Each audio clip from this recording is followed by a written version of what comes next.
What on earth is that?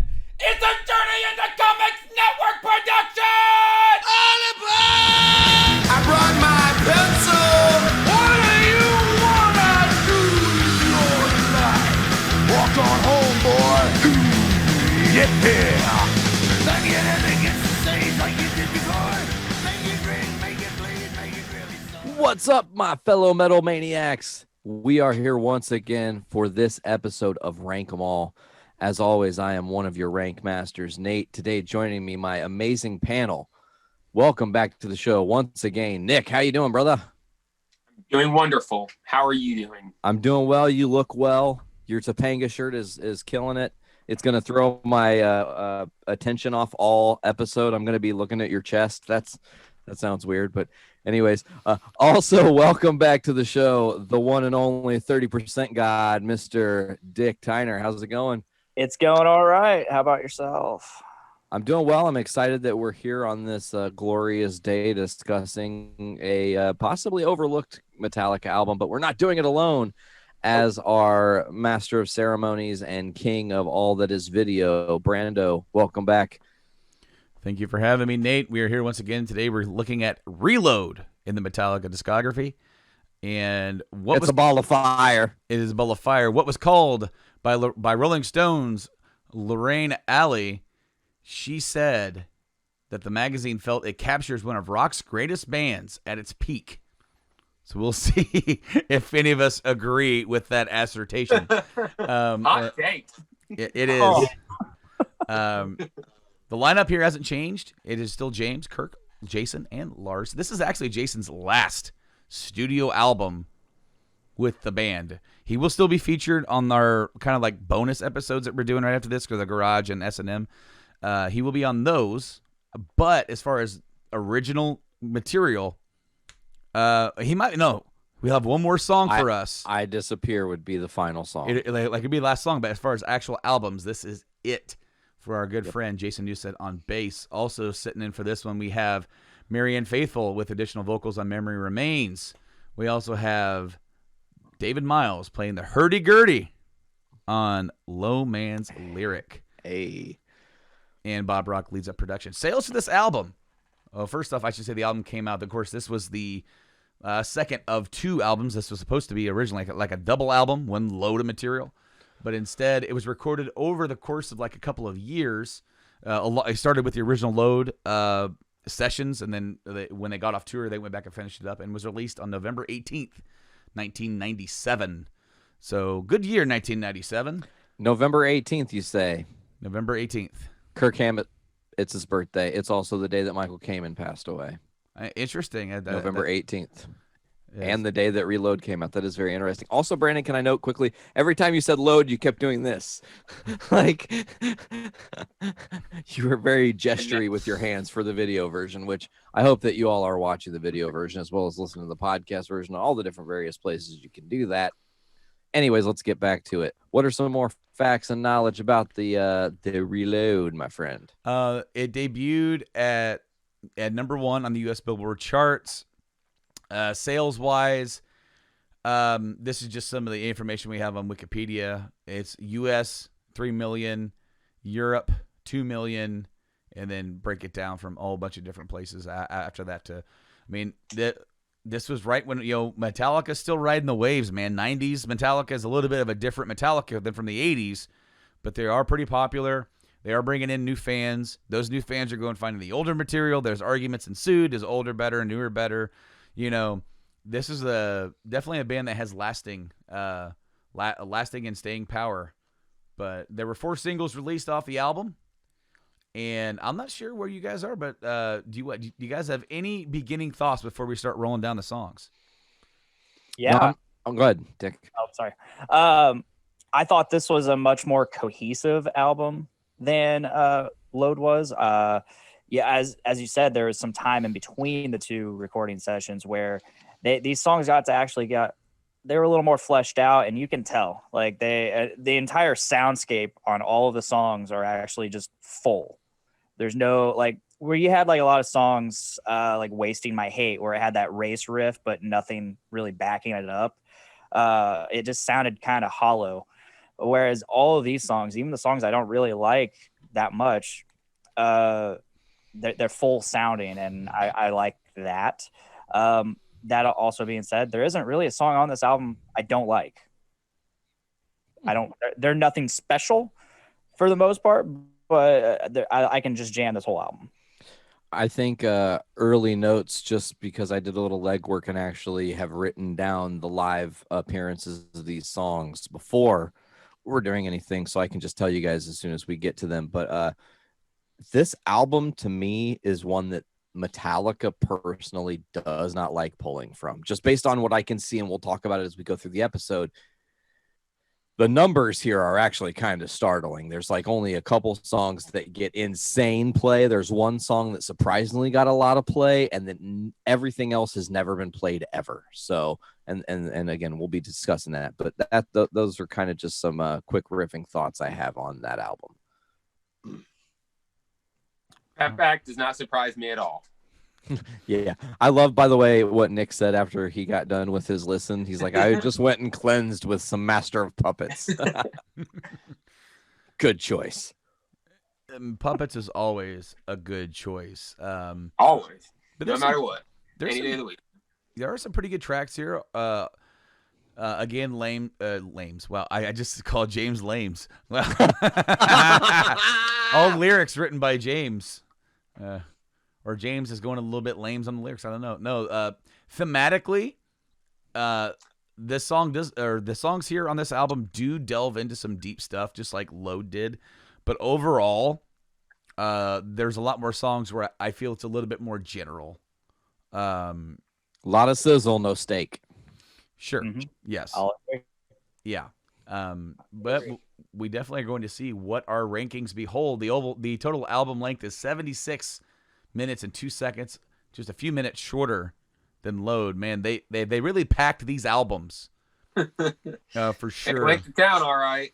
And just recently, before we get started, I read an interview recently with Lars, and he got asked, what is the most underrated album, and then he's like, well, I guess the answer would then be by whom.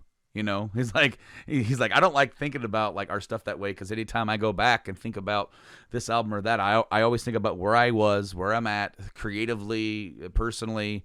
So the albums have a different meaning to me than it has to anybody else. And he goes, but maybe you get like the loads, the like load, reload, maybe reload. He's like, if that's the low point and like a high point's kind of a justice. He's like, we have a pretty. He goes, I think the loads are kind of pretty good, at a pretty decent, rounded albums. Because so if our lowest is the loads, it's like that's pretty good little spectrum that we're in. It's like, as long as we can stay within those lines, we'll be doing all right. So I thought that was interesting. I do know that James has commented on the Some Kind of Monster documentary about there were some songs they felt like maybe just weren't living up to what they thought they were going to be, and he said that they could definitely whip up any song into a full song Metallica potential, and he said the Loads are prime example of that. And partially, he didn't say this, but I kind of feel like he was meaning more Reload, because when they came back to finish this album, like Dick said, does feel different. It doesn't feel as experimentally. It doesn't feel like Kirk's doing too many crazy stuff. It feels like straight up Metallica rock, with a few instances here and there of them doing some like different genre bending stuff. So, did you say Bob Talarock? Bob Talarock? Yeah. Because Bob Metallica. That's the sound as he's, because it's where Bob Rock really, you can tell he's taken the sound and shifted the band with what he's producing. Well, that's something we can't forget here. Metallica's writing all these songs and the ideas or whatever. The shape of these albums is being built by Bob Rock's vision of the band. Yeah. So, maybe that's what also falls a little short. All right. Well, if we got nothing else to kind of like lead off into this, why don't we just go right into the songs? Are you guys ready? All right. Let's do it. All right. So once again, for the upteenth time now, we talk about album openers and Metallica. Man, they like to hit it right out of the gate. And they like to just come out swinging. You know, what really surprised me was the overall general feeling amongst us about how good of an opening track Ain't My Bitch is. Because that's kind of the ones that kind of gets forgotten about, you know. But there can't be, in my opinion, a better album opening than literally the first things you hear is James screaming in your ears, "Give me fuel, give me fire, give me that what you desire." Ooh, and then you're pedal to the metal right there. I mean, they do it right. They get it going. You're like, all right, here we go. It's almost like you're in the car with James, and he's like, and you just hear him going, ha ha. He's having fun. This is a James song. There's no doubt. This song was written by James, Lars, and Kirk. Kirk has some stuff in here as well. Of course, this song was kind of molded into the song Fuel, originally called Fuel for the Fire. That version of the song was featured on NASCAR for a number of years. It's kind of like their theme song. Featured on Stunning Stunts. Yep, and on Stunning Cunts. And but I see what you've done there. Yeah, I feel Fuel is a hell of an opener. It continues that trend. Fuel was the third single released from the album. Surprising it was the third. Right. But it was released on June 22nd, 98. The very first time I believe it was still Fuel for the Fire, I heard this song on the Hot Wheels PS1 game. And yeah, you know, back then, certain PS1 games you could put in your CD player, and they would play the tracks from the from the game. Whoa. So you know, like you could do that with like Twisted Metal 4. There was some Rob Zombie stuff on there, and that you could jam to.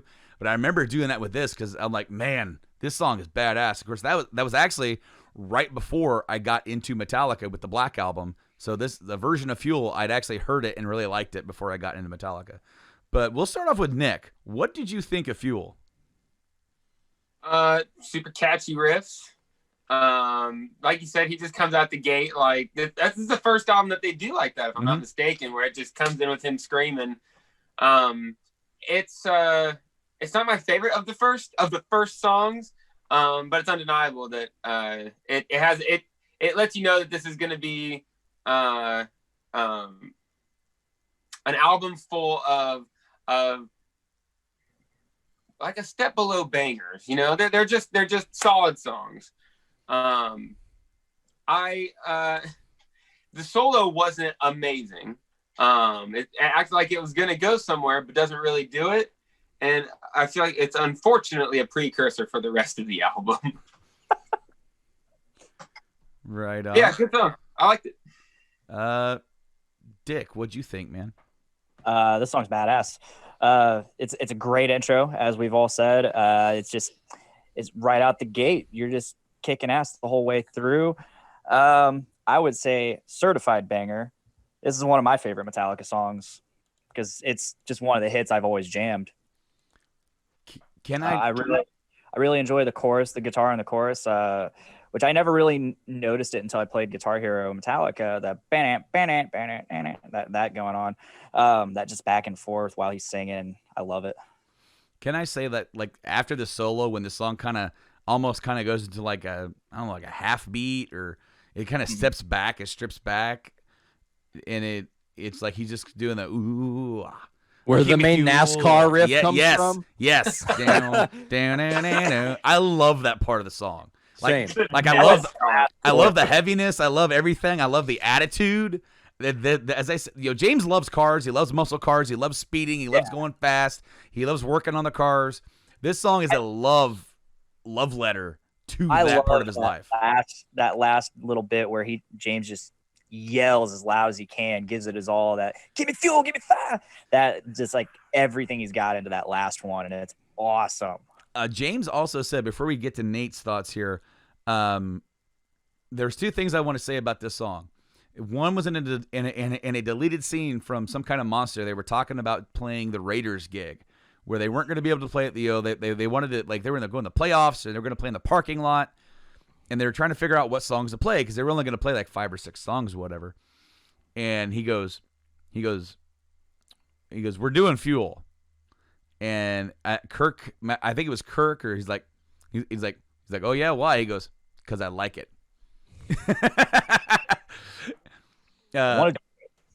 But also more recently, just recently, as we record this, of course we were pre-recording all these episodes before we put them out. So I'm not sure when exactly you guys are going to hear this in relative, but So What magazine, the magazine for like Metallica and whatnot, they did interviews with all the band members kind of around the drive-in concert that happened a month ago, Dick. Yeah. Just so we're clear, it was a month ago. I've lost track of time. Yeah. Well, I mean, I can't blame you. This year's been hell, man. But James, they were talking about kind of James getting back, or, of course, they didn't dive directly into his episode with going back into rehab, but they were talking about how, like, he was a bit timid and kind of they hadn't played, he didn't get to come out of that and go directly into playing. In fact, the first time they actually played together was the rehearsals for this drive-in thing. And then the time before that, it was S&M. Like S&M 2 was the last things that like he did live with the band. And they were talking about like the lyrical content for Hardwired and how like they're maybe alluding to like where his life was, And he goes, yeah, it would be nicer to write about something like more fun stuff. And the reason why I bring that up is because that's what I feel about Fuel. Where you look at like themes like Unforgiven and stuff like that, that's a little bit more deep, and maybe a bit of his life that's scarred. Talking about his troubled childhood, and Dyer's even that respect, and some of the more harsher themes that the band and that his writing has taken. Fuel is nothing but pure, unadulterated fun, and it's kind of a cool little departure from what they usually do. But finally, last but not least, Nate, what are your thoughts on Fuel? Heavier and catchy. It's amazing intro to the album. It's like a ninja chop to your throat. Just ki, just wow. A ninja? Yeah, ninja chop. Just Judy chop right to it. The white knuckle tight line in that song constantly makes me think of driving and how many times I've caught myself doing like 97 miles a goddamn hour because this song is on and you're just in it like, yeah. Oh, I was really pushing down on the pedal there. Let me just pull it back a little bit and slow down and groove. In my notes, I put that the drums in the chorus are really tribal and cool. It's a lot of toms, a lot of bouncing of the toms, which I like. The breakdown will break your neck. That's exactly what you were talking about, how it's super just like sets in that cool like groove spot. Blazing solo, which I agree with Nick. The solo has so much potential. There's so many things that could be done with it. And then Kirk just said, I'm just going to repeat the same things three times. And it's like, oh man, if you would have just elaborated and let yourself loose, it would have probably been like top 5 solos of all time just because of the song it's hooked to. Those are my notes, man. I love this song a lot. Just to quickly throw in the number, 513 live performances all time for Fuel. That doesn't surprise me. With it being one of James' favorites, and it's a pretty good live track too for them to just jump right into and then like wake the crowd up. I mean, I bring the pyro out for. Yeah, bring the pyro. Yep. I can. This is definitely a wake you up song. If they play the slower song or anything like that, that's a little more cerebral. It's like boom, let's get the crowd alive again. Nick hasn't seen Metallica live, correct? I have not. But Nick has. Yes. And then because you saw him at like Orion Fest? Me? Yeah. I saw him in Detroit. It wasn't Orion Fest. It wasn't? It wasn't, no. Okay. It was with, I think it was Avenged Sevenfold. Okay. Awesome. So did they play Fuel at that show? They did. Nice. It was right before the 4th of July, too.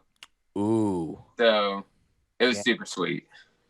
I was going to go back and see him in 2009, I think, with Lamb of God. And I think it was just Lamb of God. Maybe Slipknot. I know Lamb of God was for sure there, and that was at where the Pacers play. That's where me and Nate saw him. Banker's Life. Baker's Life. At the time, I think it was still Conseco. Yeah. No, that's it. Conseco is in fucking Seattle. Market Square Arena is what you're thinking. Yeah, you're right.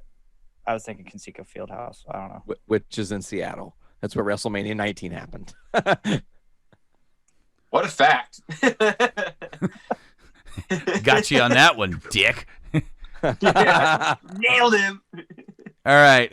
We'll start with Nick. We'll go back around with Nick. What was your rating for Fuel? Ooh, you guys aren't gonna like it. I gave it a 6.5. The silence. Oh, you guys are so funny. Wow. I'm blown away. My facial expression, I think, said more than my words ever could, because I was just like, whoa. Okay. Let me make a final note then. For some reason, the "Give me fuel, give me fire" line, it always came across as silly to me. I don't know why. It's always in my head, Ben. I've always thought of it as being silly. I don't know why. And even now, after trying real hard, I'm like, I don't know. I can't get over it. It's a great song. I like it, but it is a bit silly. Yeah. But I actually Oh man, your guys' face is so good. I knew it too when you guys started talking. I'm like, oh man, I can't wait to see their response. I agree with you that it is silly, and now of course it's been memed. I like memed. one more Brandon, you're note. silent. I'm silent. You're silent. He is silent. I love that I shocked by rating everything low, and then Dick shocks me by rating everything high. And then it creates a perfect median. It really does. Because I mean, and then sometimes I'm kind of in the middle here. I don't know. Brando, do we have you? Hello. Do you have me? No, No, you do not. we do not have you at all. Did you? Oh, there it is. There he is. Okay.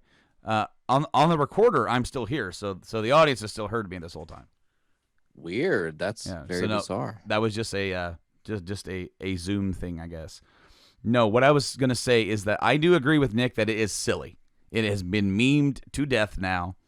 You know, give me fuel, give me jabba jabba jabba ja, and it is funny, but I actually accept it because I can do with a little bit of goof, just like maybe a little bit more to the next step of goof, which is funny because this band is so serious in their message. But System of a Down, yeah, you listen to System and it's silly as shit with some of the stuff that how he's singing it, how they are doing it, how they're playing.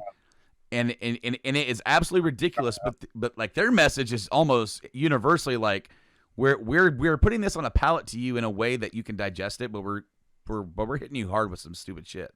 They take their silliness very seriously. Yes. Well, until they do songs about pogo sticks. So yeah. Do you have any misheard lyrics in this song, Brando?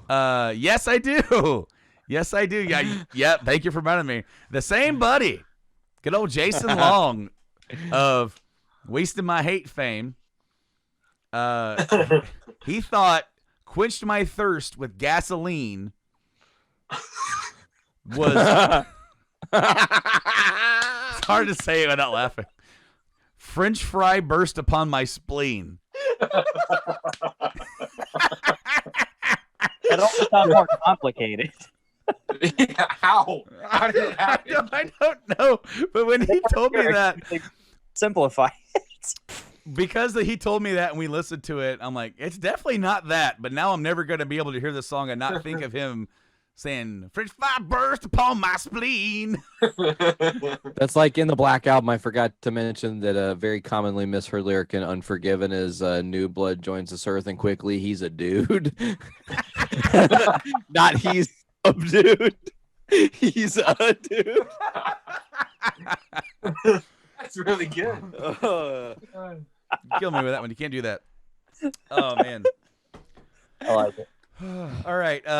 So, Dick, what's your rank on this one, man? I'm gonna give it a 9. I love this song. Yeah, it's more normal. Nate?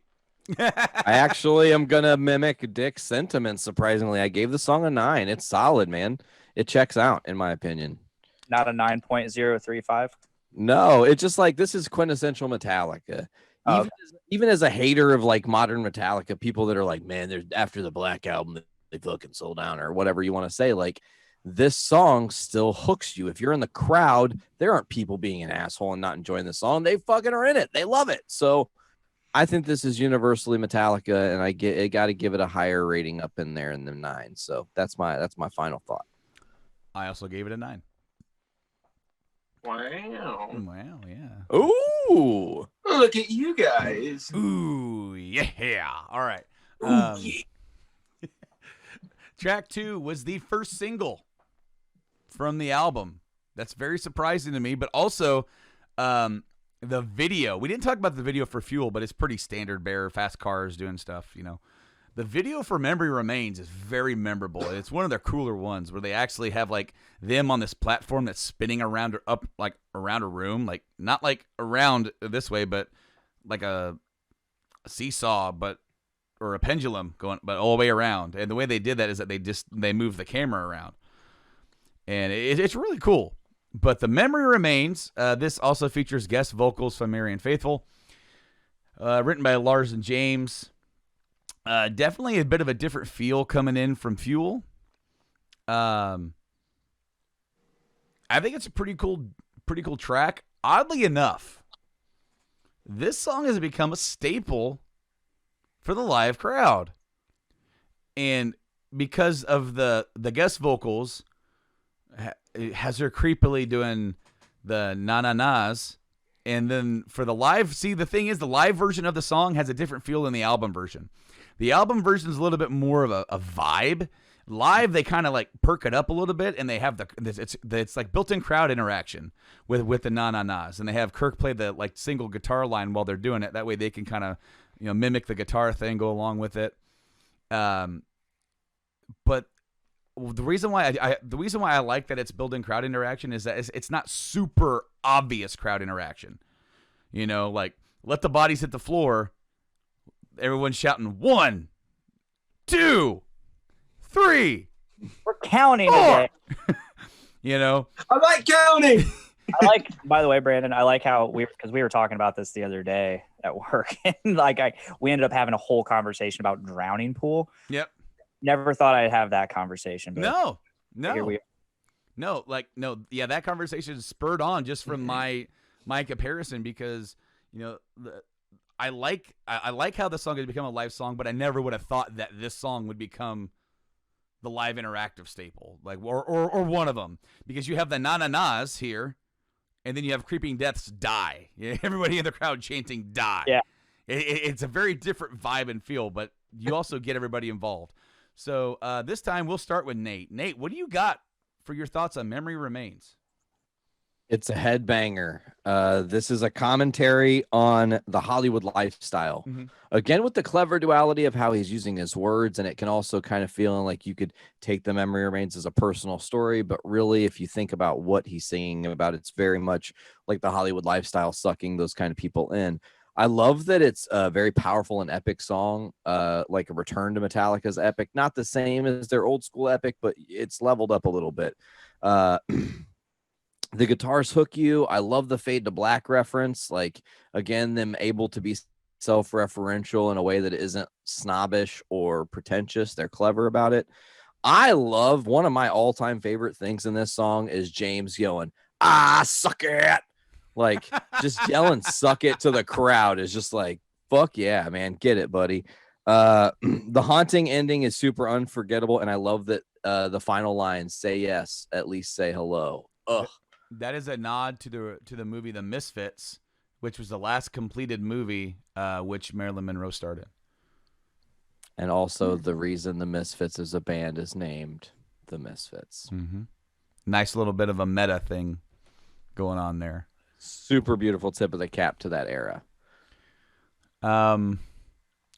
Also, a quick tidbit. When asked if he would have bought Reload, bassist Jason Newsted said, "Not if I heard The Memory Remains first." Not sure what that means. Maybe he would. Maybe he thought the song was a bit of a departure. But yeah, no, this was again their singles for the load and reloads. They all have kind of a new, like a different vibe artwork to them that you put them together. And it kind of makes something. But let's go with Nick next. What'd you think of Memory Remains? I liked it. My first note was about the weird little voice. I love the na na na na. That was so good. It was another teaser solo, I thought.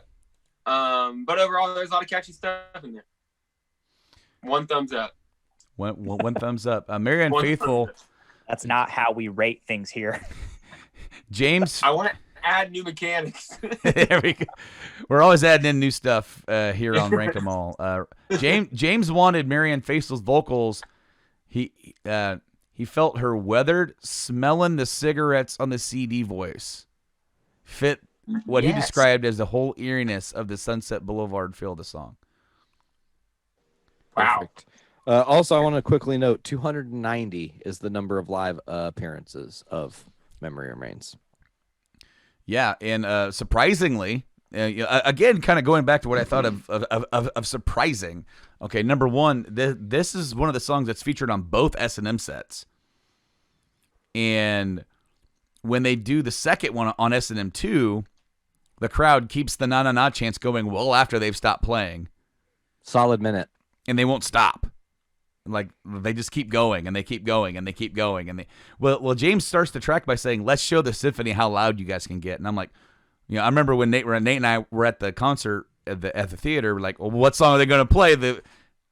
And instead I'm like, oh, really? This one? They're going to get the crowd going on this one, but I'll be damned if they didn't do it.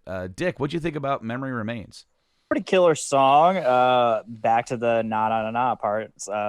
Marianne Faithful sounds like it's the quintessential gypsy sound in my head.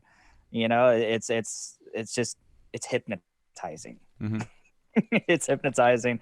I like how the song starts. It feels like it's gonna be a fucking kick in the teeth, and then it slows down. It slows into that groove, and that's cool. Overall, I mean, it's not my favorite of the Metallica hits, but it's a good song. Interesting that they led with this as the single instead of Fuel. There's probably a lot of arguing about that too, would be my assumption. That's probably why Jason said what he said. Because it was the first single, and maybe he agreed with James, because I can see James saying, no, you got to do Fuel first. But this was the voting. It was James and Jason that wanted Fuel to be first. You had Lars and Kirk that wanted it to be Memory, and Bob sided with Lars and Kirk. It's not usually Bob though. Well, for the single, it's always the Cliff Bernstein or with. That's right. If there's a tiebreaker, it's always their management that kind of steps in. Maybe Bob had a voice in because just like what he said for Black Album, he thought that Holier Than Now would have been the first. Their first single based off the music when that was done, and they're like, man, that's really heavy and just fast and gets the energy pumping. Nate, what'd you give this one for a ranking? 9.75. It is genuinely one of my favorite Metallica tracks. Just it is memorable. See what you did there. I don't know if the pun was intended, but guess maybe. Nick, what do you got for rank, man? I give this one a 6.5 as well. 6.5. Dick? It's solid. I'm going to go with an 8. An 8. I also gave it an 8. No, I really dig the track, and it's... I think I do like the live version better, because I do like that audience interaction, but the vibe of this song, when you listen to it, coming off of Fuel, you're ready to go. You're ready to just speed down the road, and then you get Memory, and it kind of gets you to lay off the pedal just a little bit, right? But just enough, because then they're going to hit you with a song that wasn't a single, but it starts off with the bass, very thumping bass. Devil's Dance with James and Lars on writing credits. Devil's Dance. The first time I heard this was on S&M, because that's what I got before I had Reload, and I actually really liked it on there. This album version sounds a little bit darker and deeper. Of course, that's what it's trying to do. That's kind of the demon, kind of thing that should not be vibe. A little bit, yes. Now the album Load and Reload were mostly recorded using E flat tuning, like what they normally play live with. They just went ahead and recorded that way. And Devil's Dance was actually recorded in D tuning, so just like the thing that should not be. So it's the third track, It's Devil's Dance, Thing That Should Not Be, a little bit of a darker tone, but this isn't Lovecraftian. So let's start with Dick this time. Dick, what'd you think about Devil's Dance? It's the sad but true of this album. It's definitely heavy. I like the verses, how James goes into that higher register with his voice, in those shouts that he does. And there's Load and Reload are James's, and you'll hear me say this again throughout this album, especially. They're James's like Bob Dylan vocals.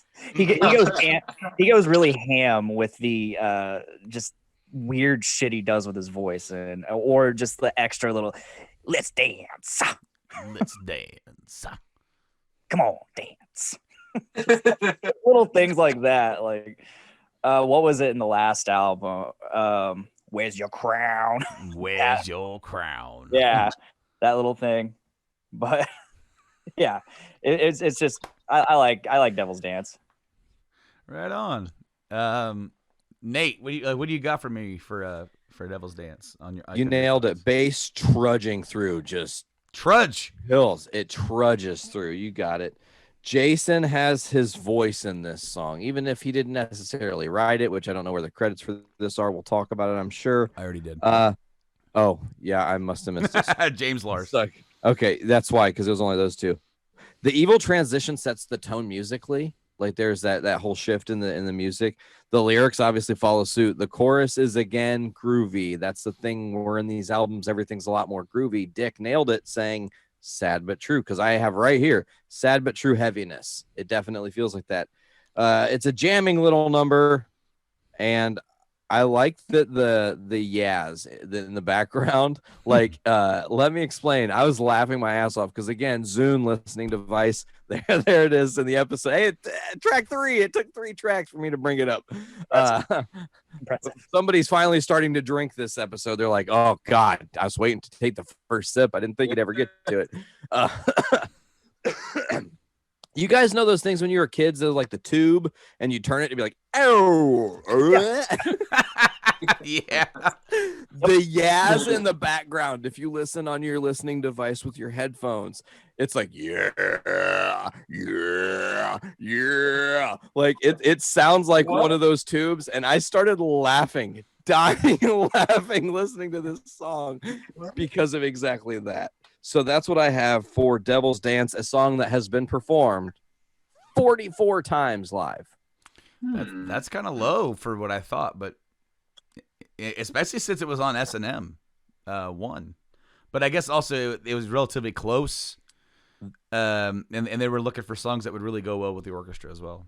And then to also chime in, there's one song on the album that is played more than this song live, which will shock you. And there's another song that's been played substantially less that will also shock you when you think about the songs to come. 44 is the magic number. Anyways, I digress. All right, Nick, what do you think about Devil's Dance? I don't have a whole lot to add. I like the way it plows along. It's got a decent solo. Yeah, I don't really have a whole lot to add on that one. All right. Well, we'll go back to Dick with his rank. What do you got? I'm gonna go with a 7.5. All right, Nate. 7.25. 2.5, and Nick. 5.5.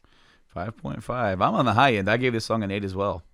I think it's out of the songs that aren't hits on this album, I see that I might have given maybe a few others in the same area, but I vibe it. I really do. The next song though was a single. It is a sequel of sorts to a single we've already had. This was the second single released in February 23rd of 98. The Unforgiven II, with James, Lars, and Kirk coming in here. Where should we start now? Nick. We'll go to Nick. Do you got any opening thoughts for me on Unforgiven 2? Yeah, I liked it. I liked how it sounded familiar and different. I love the guitars right after the chorus. I love it. And then I didn't like the solo again. I feel like Kirk is asleep at the wheel this time around. Or maybe I just want more guitar solos. I don't know what it is. Nate, Nate, are you cracking up because we have a song coming up that has the line exactly. in it? Okay. Exactly. I thought the exact same thing, but we'll let Nick continue. Sorry, Nick. I don't have much more to add. I like the mystical sounding guitars in the verses too.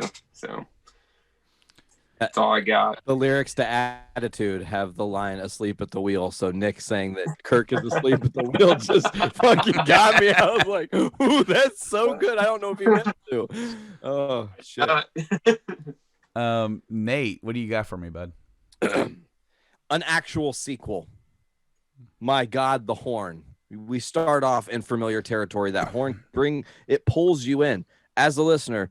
It crescendos you into the song. So you're getting pulled like a string into what they're going to do. And then instead of it being soft and peaceful acoustic guitar, they smash you over the fucking head with this super heavy shit.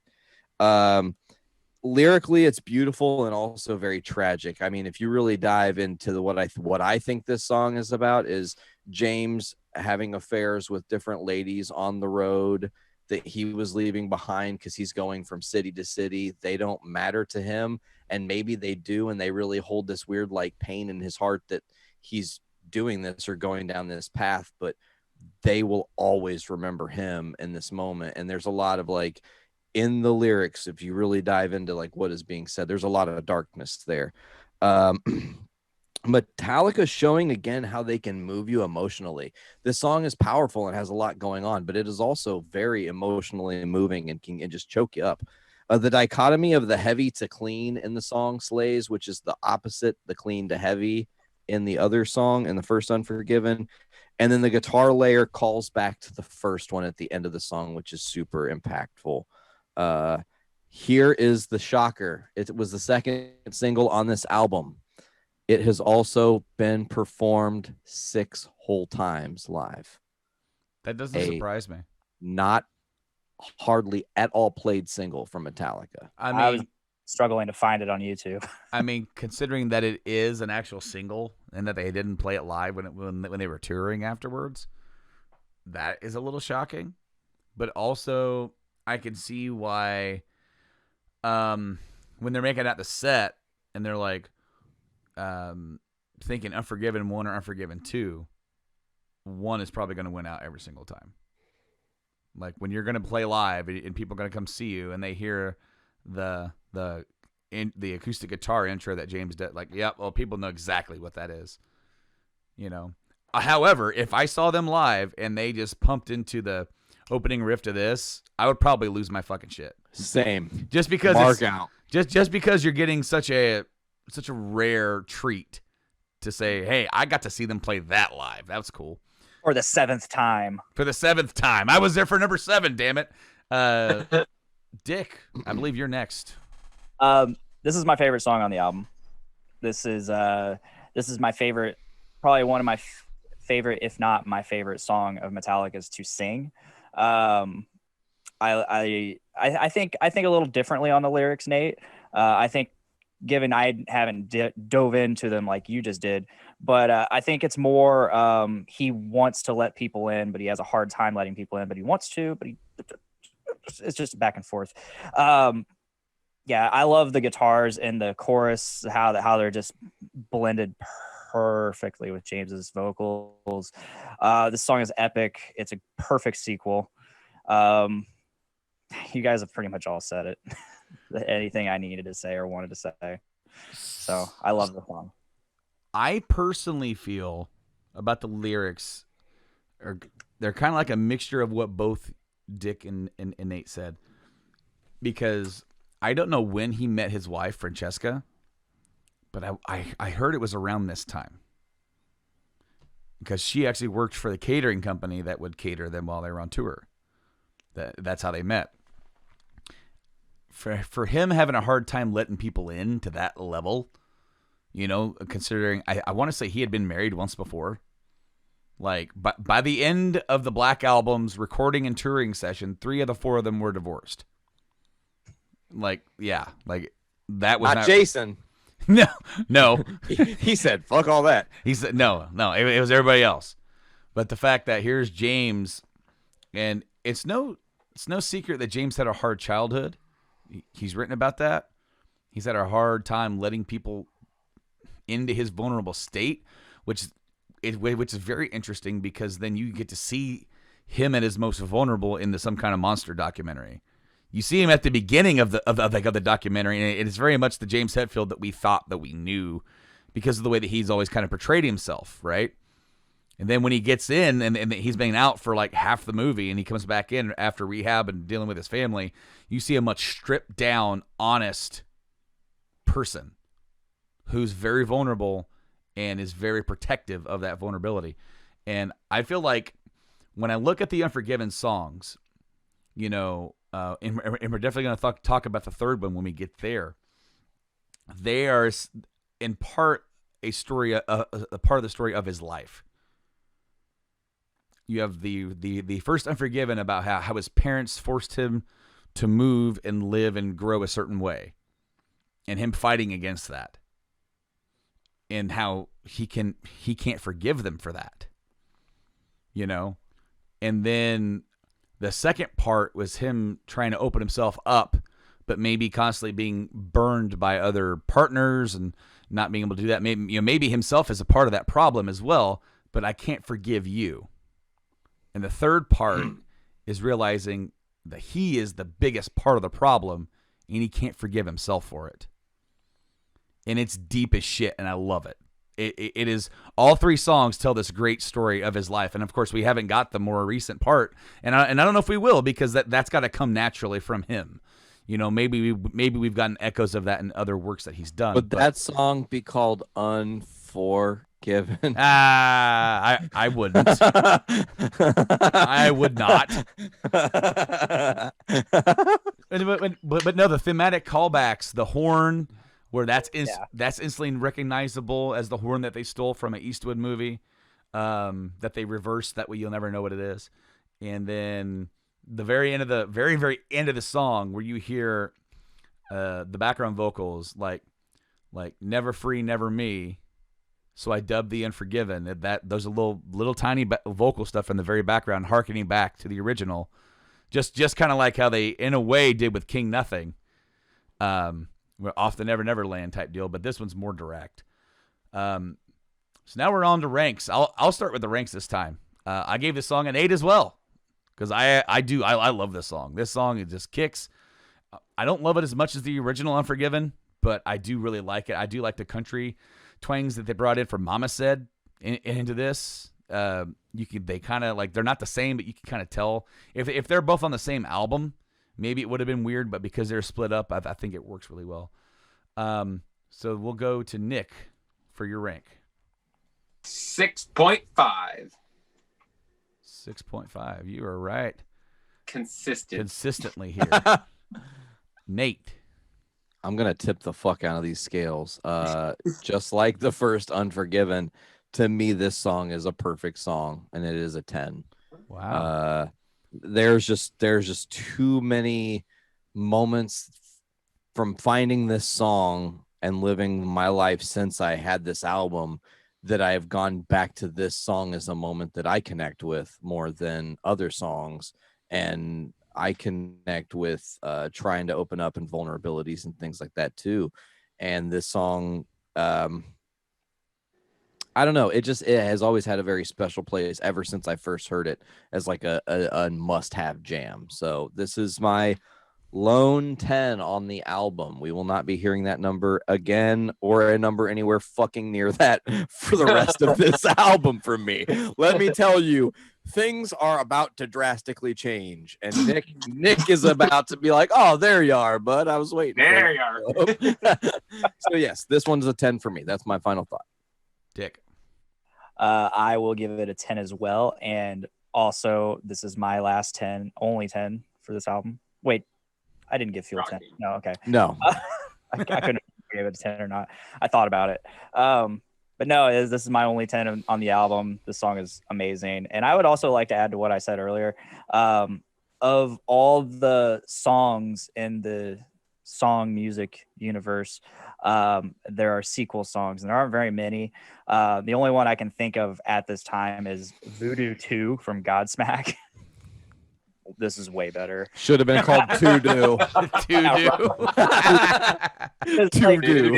okay, so Max Solera's lyrics are he literally says voodoo 2, telling me it's all voodoo 2. Like it's voodoo 2. No, where this is like, are you unforgiven too? Yeah, like this makes more sense with it. Like if you're gonna include the number 2, at least make it make sense with the lyrics. But to be fair, that was on like one of Godsmack's worst albums, so I digress. We'll save that for Rank 'em All. Godsmack. I'll do it. I know you will. All Fuck, right. I probably would too, honestly. God damn it. Yeah, okay. Cool, let's do it. Sure. Fucking Godsmack. All right, so the next song won them a Grammy. Different about this. What? What? The next song is. Are you wait? Did you smoke some weed this morning? That is not right. That's I wrong wish I did. information. That's wrong information. Is Maybe, wrong, damn it. maybe the stuff is so good. What I said about the whole smoking weed at JFK's grave and him coming up was like, you want to know something that'll blow your mind? Because it sure blew mine. Better Than You won Metallica a Grammy. Better Than You was the 4th single released July 16th, 98, and won the Grammy Awards Best Metal Performance. I just broke Nick, and I'm very. How many people were involved in that decision? Make a list. All right. So we're gonna go back. So this one in 1999, and we're gonna. Oh my gosh! So we're gonna go through just for fun's sakes because Metallica has won Best Metal Performance. This would have been their 4th time winning. Their first one was for one in 1990 because they lost the year before to Jethro Tull. They won for Stone Cold Crazy, a cover that we'll cover on the Garage Inc. album. And then they won 3 years in a row, and then the last one was actually for they instead of doing songs, they did albums. Or no, they actually did it must have been a mixture because they said Metallica. The work that won was Metallica. They were also up against Hangar 18 from Motorhead. Ooh. But interestingly enough, Metallica Better Than You was up against Judas Priest Bullet Train. Nashville Pussy for the song Fried Chicken and Coffee. I have to hear that now. Right? Wow. Rage Against the Machine, No Shelter. Ooh. And then Rammstein's Du Hast. Rammstein should have won and got robbed. Fucking robbed. What? For metal, yeah. Hands down, like as badly as Metallica was robbed, Metallica has become Jethro Tull in this situation. It's not the last time that's going to happen. And we'll talk about that on future albums. Yes. Oh, Coming man. soon on Rank 'em All, Metallica edition. So Better Than You was a single for, I don't know why. I don't know why this was a single instead of Devil's Dance. Yeah. In fact, there are other songs past this, in my opinion, that are Better Than You. Better Than You is one of my least favorite Metallica songs, just in general, but it's definitely my least favorite on this record. This was written by James and Lars are phoning this one in, guys. And It's fucking stock. Voting it in. That is how I would describe a handful of the songs on this album. It's just totally phoned in. Like, let's just add some more. Why? Nate, do you have any notes for Better Than You? Barely. Drums Barely Than kick- You. barely Than You should be the episode title because drums kick it off, I guess. LOL. I laughed about that. Unforgettable, I guess. The drums kick it off. LOL. That's what I wrote. Like I Just thought it was. reaching. Just I thought trying it was to find funny. Something. Nice harmonies in the pre-chorus. Okay, sure.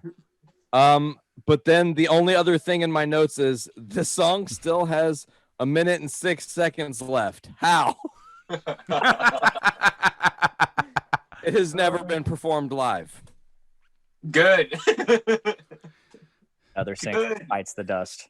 Nick, you got anything for me? He teased the solo again. Yeah. And I put that there were some cool riffs. So I kind of feel like they teased a song here, and they just didn't. They just never the finished. whole song is what if this was a song? Because like Nate, I actually could get behind like the pre-chorus, like that almost kind of gets you ready for it. Like, and then it just like, oh, that's the chorus. Oh, all right. But Dick, Mediocre. I don't got a lot to say about this one. I remember I like it. I do like it. It's something I can throw on. Really? Just to listen. It's just there. I like it. And it's there. I would rather throw myself into a burning dumpster fire than jam this song. throw all your bullets in a fire. Just throw on. I'm And imagining stand there. Something I can just throw on in the background. No, I think I told Brandon this a couple times where the very first time I said, I was like, it sounds like a Motley Crue song. And then as time progressed, I was like, dude, this is Epic from Faith No More. And it just that boom, boom, boom, boom, boom.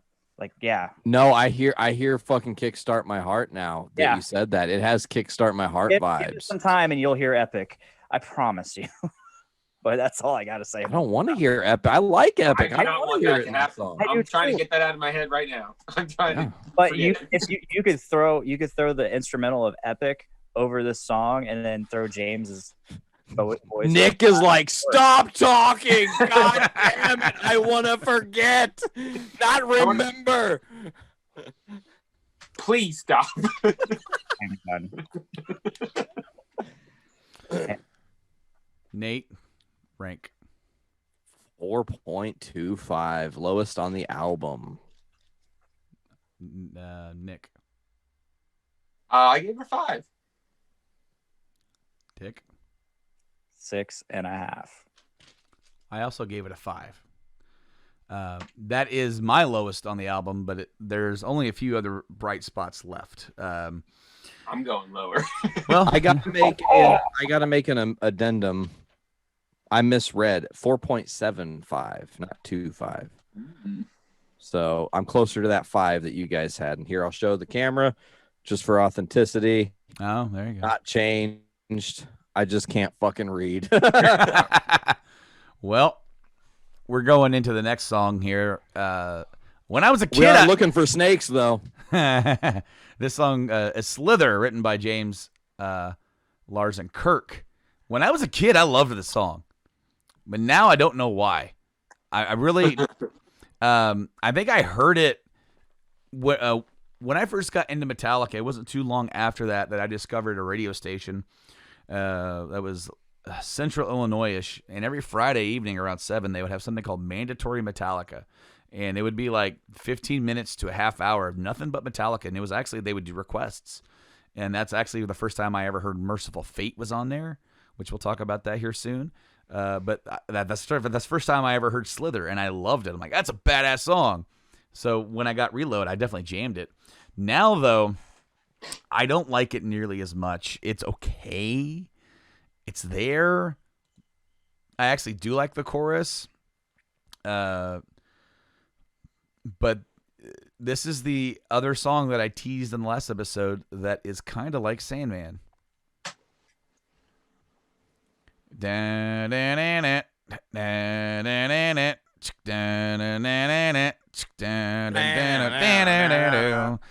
Yeah. Yeah. Discount Sandman. It's Discount Sandman. It definitely is. Great value. great value Sandman.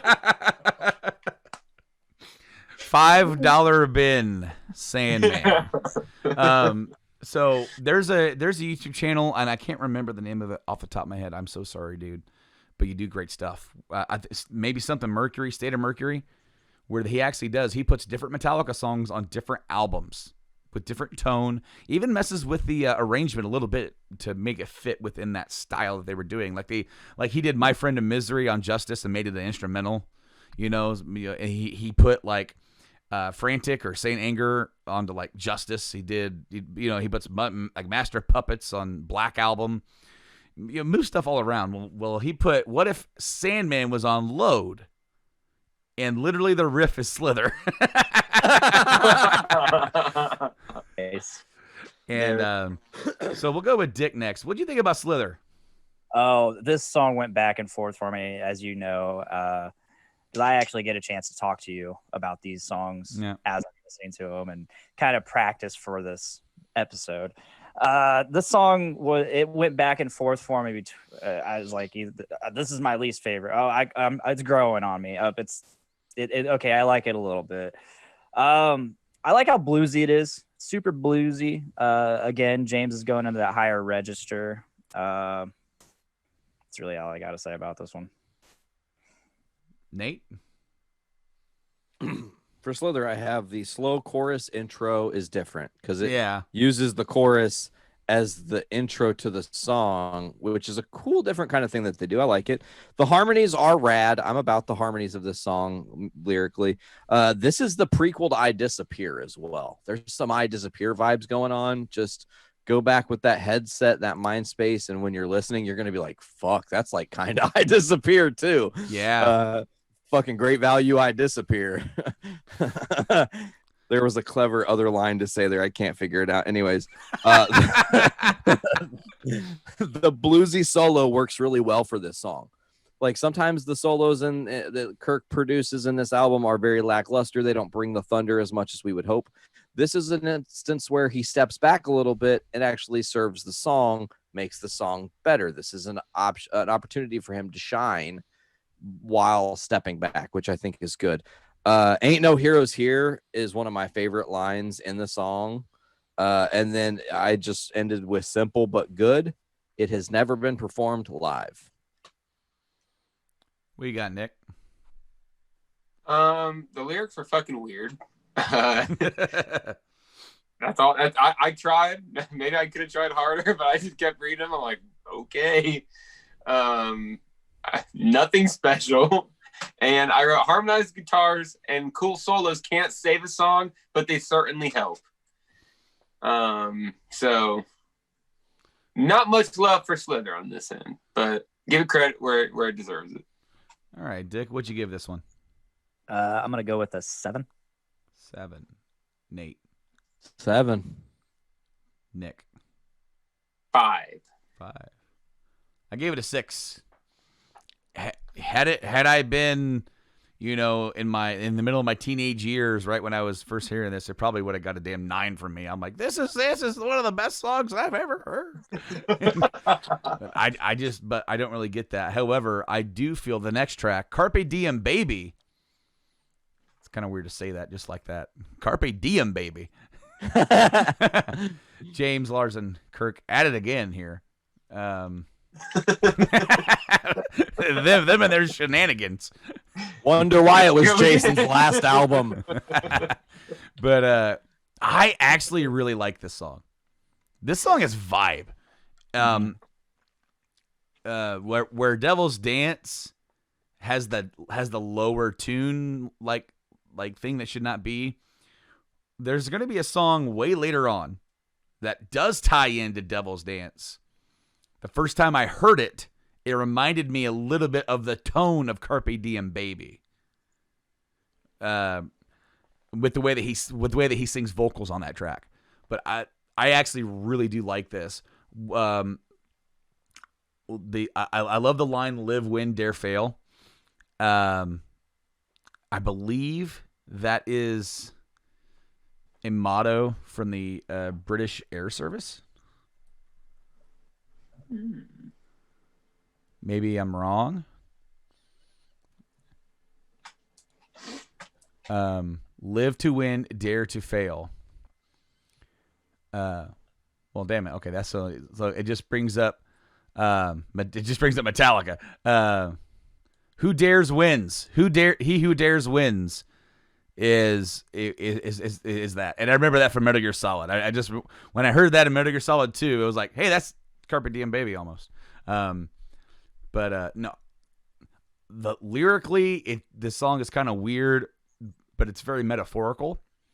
You know, seize the day kind of deal. And I absolutely, like, of the tracks that are to come, I think this is really kind of a shining little nugget in maybe in some of the darker bowels of this album, if you want to call it that. But but we'll start with Nick. The undercarriage. What'd you think about this one, Nick? Let's see. It's one of those that you can get like a little slow headbang going on to. It's eerie, and he teased another solo. I don't know if we'd have a full solo if we put all of the teasers together. It gets better, in my opinion. It gets better, but we're not there yet. So, what I do like, you said it was eerie, and then we talked about his little vocal stuff, like back on like Let's Dance. They do it again on here, where it's like the music stops, and he's like, "Live, win, death, fail," and they come in just and punch you right in the nuts, and he screams, "Eat dirt! Bite the nail!" I love that part. For it to just go so quiet and then to come right back up. Yeah, no. And also, Nate, we're going to go to you next because I got something to add to something that you're going to say. Okay. Interesting. So I wrote bluesy and vibing. You said it was vibing. I said it was vibing. We're on the same vibe here. Live, Win, Dare, Fail. Also wrote it down because it's just a super catchy line. The song is atmospheric and an absolute jam. The mid-song breakdown is fun. It has Sabbath vibes is really kind of what I pick up. And there's one thing I want to say that is really interesting. There is a specific set of 4 lines in this song that are literally 2020. And let me break it down for you. So I think it's like the second to last set of lines in the final verse, or the second. Yeah, it is. So hug the curve, which we've been hugging the curve of COVID-19 and trying to weather that storm. Okay. Lose the time, which of course, being in the quarantine and COVID, we've all said like, what fucking day is it even? I don't know. Tear the map, which is happening right now with the division in our country. And shoot the sign, being each other's opinions on political opponent, the signs we put in our yard. So I thought it was just like kind of like a really interesting, like, oh, wow, that's super, what's the word? Relevant to now. Yeah, that's all I have for this. And it has been performed 4 times. Jeez. So one of the times that it was performed live was at the Metallica 30-year anniversary shows, where they teased that they were going to play a song that hadn't been performed live. And I want to say that was the first one, because somebody said one other song, like it might have been Escape, and James went, no. Shot him down straight up. I still think the biggest missed opportunity in the history of Metallica was not playing Trapped Under Ice in Antarctica. Yeah, I agree. You fucked up, guys. You fucked agree. up big time. I mean, come on. But no. But then they busted out Carpe Diem Baby. I have the first 2 shows of that downloaded somewhere on my hard drive, which is really neat because I want to get the other 2 as well. But I geeked out pretty hardcore because I just downloaded it and didn't know what songs were played, and hit play, and just like I was there, and I remember I was like laying in bed with the lights off, pretending like I was there or whatever, with like my iPod, like a normal person. Ooh. Does somebody have to finish their beer when you say iPod? Because they're like doing shots every time I say Zune. Enjoy that shot. Chase it. You got to chase it. But no, I loved it. We'll go with Dick now. What do you got for me? I dug this song. It's one of 2 sleepers on this album for me that I really found. I didn't think I would enjoy, and then I really dug it. I just, as I said earlier, with the full soundscape, I really like what Stupid headphones. I really like what they did with the sound of this entire song. Like the "Make You Miss Me" part, like where you hear the dun dun dun dun, like the chugging of the guitars, and then everything that's going on during the chorus. So wash your face away with dirt and don't feel good until it hurts. I also love that line. I love the chorus. That's all I've got for this one. All right, we're gonna go back to Nick for the rank. 5.75. Nate, 7.75. Dick, 8.5. 8.5. I gave this song an 8. This song is awesome to me. Really, really enjoy it. The next song, Bad Seed. Is its own name. It spoils the whole thing. James, Lars, and Kirk. I just read my notes. Oh, fuck. All right. Well, Oh, shit. I guess we'll start with you. So I didn't mean to steal it, but I literally wrote cough intro ... Bad timing, LOL, wear a mask. Oh, shit. Nice. And then I said the chorus is memorable. Double bass is rad, but short. Used again at the end. Never been performed live. That's my notes. Super short. That's they've it. jammed it though. Cunning Really? stunts. Yeah, cunning stunts. Oh yeah, they do. They tease jam it. Yep. Yeah. Again, like they also do that with a couple other songs that are among some of these tracks, songs that were not done yet when they were on the Load tour, like Fuel for the Fire and Bad Seed and I think Better Than You, and some of them actually did get like a little jammage going on when they would play. So never did play live. Dick, what'd you think about this one? This is my least favorite song on the album. There's not much to say about this. It's just I say it's my least favorite, but at the same time, it's just another song I can just throw on in the background, and I'm not going to be mad about it. That's it. That's all I have to say about this. I just can't see myself after like a long day of work pulling out my iPod and Like if I'm in, man, I'm listening to Bad Seed. if I'm in the shower and I just let my phone play the music, if this comes up on the shuffle, whatever. All I right. text Nick. I'm like, hey man, what are you up to? He's like, I'm jamming Bad Seed, brother. Dog. It's my vibe. I'm like, Guys, when I say jamming it, I do not mean like I'm gonna throw on Bad Seed. No, I mean, Dude, I'm talking Yeah, he about does. rolling down the windows, grabbing the wheel. I'm just talking Bad like Seed. it comes up on the shuffle. It just comes up on the shuffle and it's like whatever. You imagine I him don't- rolling up to a stop sign or a traffic light, and some dude sitting there, and he rolls up, and Dick's got his window down, and he just goes bad. Like, Mean mugging him. so my kids got this book, this children's book called Bad Seed. It's about this sunflower seed who was living with his family, and then it's like a terrible story. It's like a horrible story where like he think it's harvested, and then he gets put in a bag and almost eaten by a fat dude at a baseball game, and then he gets spit out the last second, and he lands and he ends up becoming a lone, desolate, bad seed. He doesn't talk to people. He makes fun of people. He just does all this bad stuff. He lies. He's never on time. And then every other page is like, I'm a bad seed. A bad seed. And for a while, my kid was having me read the story because my kid is like, he's very repetitive in nature. And so like, I'll read the same damn book for like weeks. And it gets old. But every once in a while, I turn that page. It's like, I'm a bad seed. And then I would go, bad. Just like he does. Just like a Carpe Diem with the live with, and then the Devil's Dance. Let's dance. Bad. I can almost describe the song. I gave this song a 6. We'll go to Nate. What'd you give it? 6.25. 6.25. Nate. Nick. 4. Dick. I wrote that I don't have a need to ever listen to that song again. I don't know what Bad Seed did to me, but it put me in a bad way, I guess. It was a bad seed. Bad. It planted a bad seed that hopefully will not sprout Dick?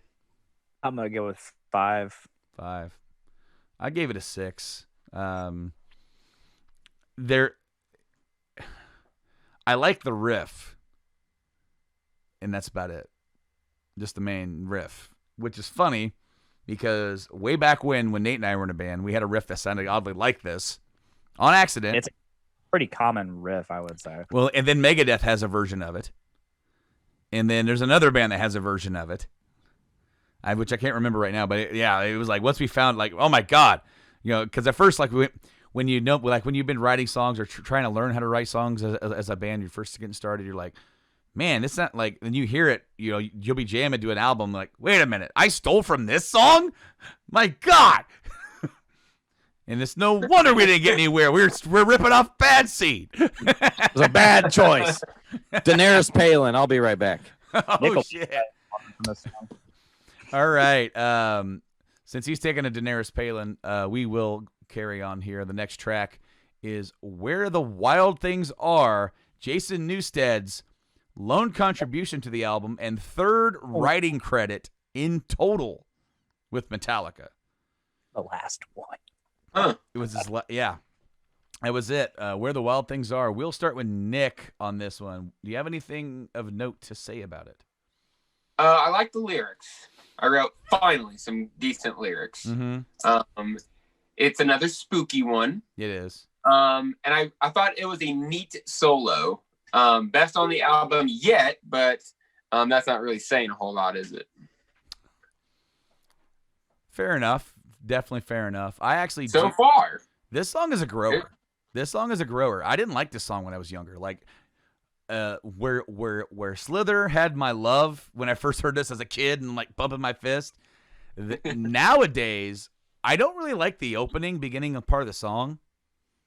It has a weird opener and it has a weird tone, which might be the part that Jason really wrote. The dun dun dun dun dun dun dun dun dun dun dun dun.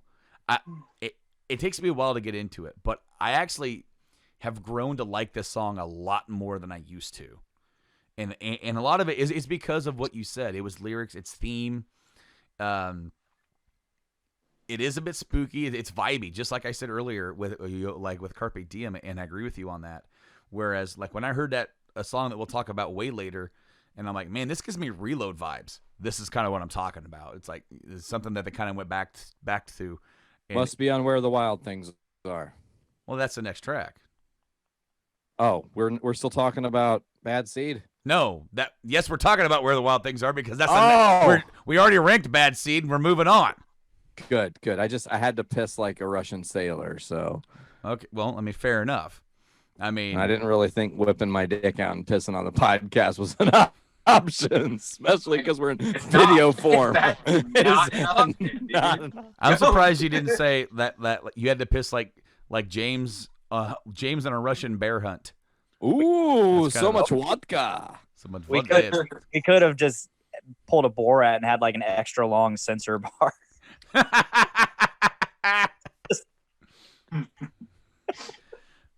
Dick, we'll go to you next. Black Square. This was my other sleeper song. I didn't originally like this song simply because when I'm listening to Metallica, I want some jams. I want some fucking kick ass. I want some whoop ass. Bad Seed.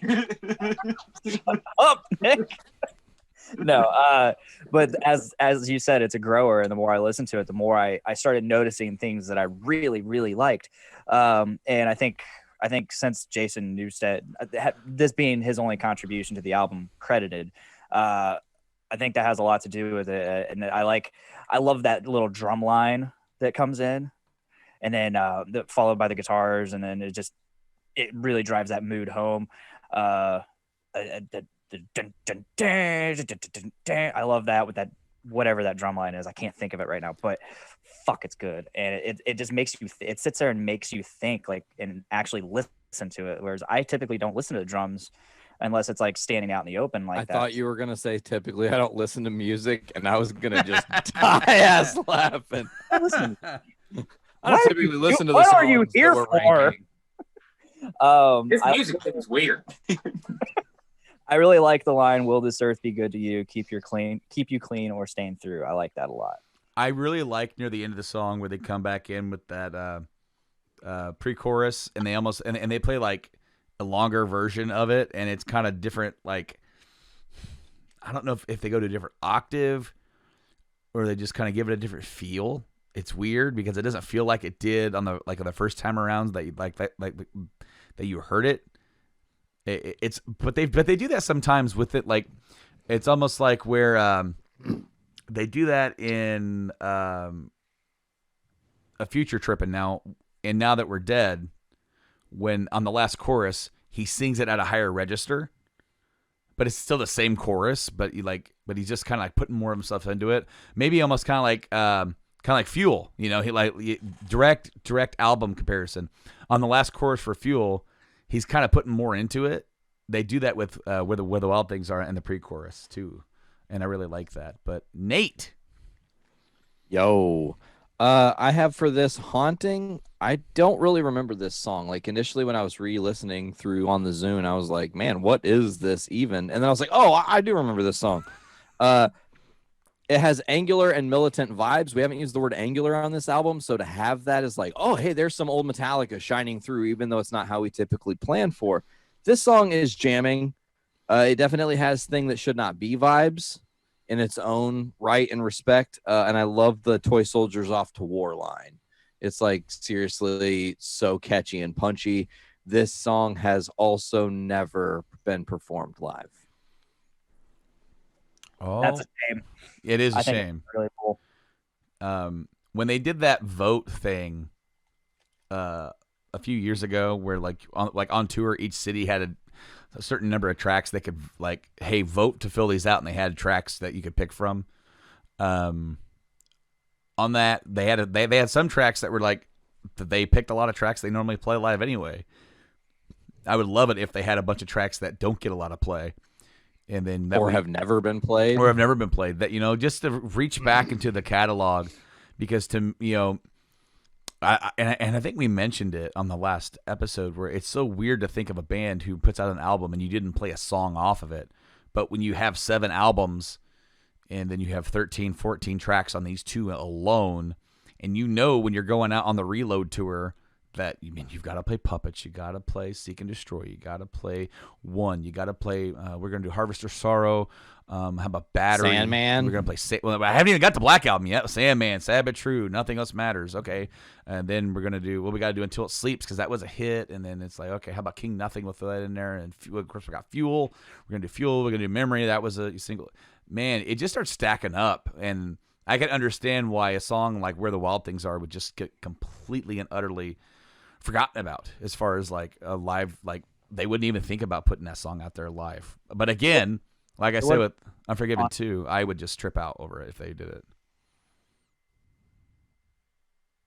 Yeah, it would have been really cool on the 30th anniversary. Yeah, no, I agree. But let's get to ranking. Nick, what you got? 5.75. 5.75. And Dick? 9. 9. I like it. As you said, it definitely grew. I like it. I gave it a 7. As I said, this song has grown on me. It probably would have been, when I was a kid, I probably would have got lower than a 5. But no, I can dig it and I can jam to it. Nate? Also a 7, my friend.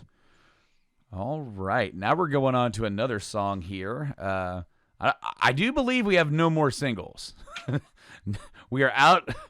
We're definitely out of the singles, and no Grammys awarded for any of these songs. Just so Thank God. Just so we get that out of the way. Shocker. Track 10, Prince Charming. Lars and James add it here, and so this is one of the other songs back in my youth when I used to roll around with my buddy Jason. We used to jam to Metallica. He loved Wasting My Hate, and he loved Prince Charming. And He sounds like a weird guy. He is.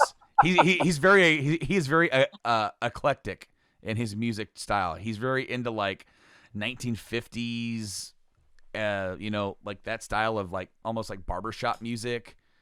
He really loves Michael Jackson, and then he loves like heavy metal, and he's literally all over the place. That's awesome. But I never really thought about the song until then, until he had it cranked up like all the way up in the car, and we're driving 110 miles per hour down a back road, almost killing us because on the back road to our hometown, we have this viaduct where this train goes over, and it's not a straight through pass. It's like a little bit of a little dip thing. And we're in his Astro van, and he has this Astro van going at 100 mile per hour. I associate that with this song. I don't know why. This might not have been the song that was playing, but I'm just like holding on to the chair going, this is where I'm going to die. This is it. I am It's a dead. tight little viaduct. I know exactly what It you're is talking tight, about. and it's like not straight through. You almost have to hit it like slow down and like kind of like Take a slight angle. And then he had this damn van, and he went thud, and he like bottomed that thing out, and then went back on the road. And I'm like, and then next thing I remember is just like, "Hey ma, look, it's me." I'm like, and then him laughing, going, "Yeah, buddy." Yeah. So I actually have a fondness for this song, despite the horrific memory I have associated with it and my life flashing before my eyes. I actually do kind of like this song, but we'll start with Nate this time. The chorus is catchy. The verses are clever. That's what I have. The chorus is the catchy. I'm gonna say a question though for this song. Why the fuck is it 6 minutes? It's I don't a lot know. of the same things repeated over and over and over and over and over and over. And there's the one point that like really drives me crazy is the breakdown, where it's like, "That's me," like all slow and shit. Hey, It just- look up to me. Look Yeah. at me. Yeah, exactly. I'm just like, okay, this is like two songs that fucked that didn't need to fuck and make its own creation. It is two half ideas that tried to make a whole that did not. It's like a Franken song. You know what I'm saying? And It just now doesn't. we have to deal with this bullshit child that they put on. Thank you. They Yeah, won't put it exactly. live. They You don't can't wanna put it deal on with government it. assistance. Nobody wants Prince Charming. Metallica didn't want this song, but they gave it to us. We didn't ask for it. What the fuck we do with it? It's kind of good, but it's also kind of shit. Never been played live. No surprise to me. These are their 30% songs, Dick. That's why he loves them so much. I never said That's it. I That's said I it. love these songs. Oh, Okay with them. oh, fuck. That's good. You're absolutely right, though. These are 30% for sure. Yeah. Who's up next? Nick. Nick, go to you. I put cool lyrics, weird delivery. Usually I'm down for him trying different ways, but something about this one is just like, He's kind of talking. it's weird. What'd you say, Bob Dylan? Is it Cloud over here. That's me. couple cool riffs, and a decent solo section. So Oh, you said decent solo section. That's the first time you Decent. said decent this album. I gave someone else. Let's see, Where the Wild Things Are. I said Where the Wild Things Are had the best one of the album yet. I missed that because I was in the pisser. Sorry. Dick. Had to drain main vein. Is that all you had, Nick, or do you have more? I do not have anything else to add. All right. Dick, what you got? This is 100% pure Metallica cheese. Yeah, it's an alright song. It's just one of those filler songs. Like it's a 30% song, like Nick said. So it gets a 10 from Dick. It's a decent song, but it's also perfect. It's the greatest 30% song ever. It's 10. Oh, Well, what's shit. funny is that I started off with that story to share that because because of that and because of the whole background and that whole era that I was in when I really got into this album and listened to it a lot. I gave this song an 8 simply because of my memories with it, and every time I hear it, it brings me back. It makes me happy. Happy for one that I didn't die then, and happy again too because those were just some good times, just cruising around, jamming to Metallica, and discovering Pantera and all this other stuff that I would get into. So, Nate, what do you got? 6.75. Nick, 5.5. And Dick. 6.76. 6.76. Yeah. It Okay. sounded like he said Dick's .76. And I was like, what? A little bit higher than Nate. Got to just edgelord me out just a little bit, huh? Yeah. Shocker. The next track is Low Man's Lyric. This is the one with the hurdy-gurdy. And very interestingly enough, track 11 is also the ballad, the true ballad of Load. And Reload kind of mimics that here with Low Man's Lyric, with it being also a ballad. You can almost tie the two together, even though the first Mama Said is kind of more of just a country type ballad. This one's a little bit more of a... Oh, God. It's got a folky Irish vibe, man. Folk Irish, but vibey as well. I do like it, but it's also one that I don't seek out. I do like Mama Said a little bit better than this. And I'm not sure if it's because they had a song or makings of a song that they made into a good one by including the hurdy-gurdy. If this song didn't have the hurdy-gurdy, I don't think it would be nearly as good, in my opinion. I think it would be standard fare, just, whatever it is. But Stock. yeah, probably stock. But we'll start with Dick this time. What do you think about Low Man's Lyric? Hurdy-gurdy. Yeah, it's an okay song. This is one of the songs that was originally fighting for like my least favorite, and not because it's a bad song, just because it doesn't really grab me. But the more I listen to it, it's got that really cool it's like 60s vibe. That just the sound of the hurdy-gurdy reminds me of the 60s, I guess, or maybe early 70s, something like that. Like music I would hear back then. I don't know if anybody's getting that or not, but I don't really got anything else to say about it other than a cool story. I was taking my stepdaughter to her cheer practice the other day, and this song was playing while we were riding in the car, and it gets to the end where it's just nothing but the hurdy-gurdy playing, and she's just like, "Why are you listening to music that doesn't have words?" I'm like, "Did you not hear the words throughout the rest of the song that was playing?" I was like, and I had to explain, me of all people, Nick, you'll understand. Me of all people, I had to explain it. Sometimes music doesn't have words, and that's okay. And instrumentals are cool. Tom is the same way. Whenever I listen to instrumental albums, he's like, "Where are the words?" Yeah. I have to explain You don't need them. to my oldest that the interlude of Master of Puppets is not a different song. Might as well be, but it's awesome. That's No, interesting. But it's like he thinks it's over, and every time I have to remind him, I said, "No, buddy, this is just the middle." I used to think the same thing. This ain't Holy War's Punishment, dude. It ain't two separate songs jammed into one. All right, we'll go with Nick next. What do you think about Low Man's Lyric? I really dug it, and I thought that it was one of the best vocal performances on the album. I could dig that for sure.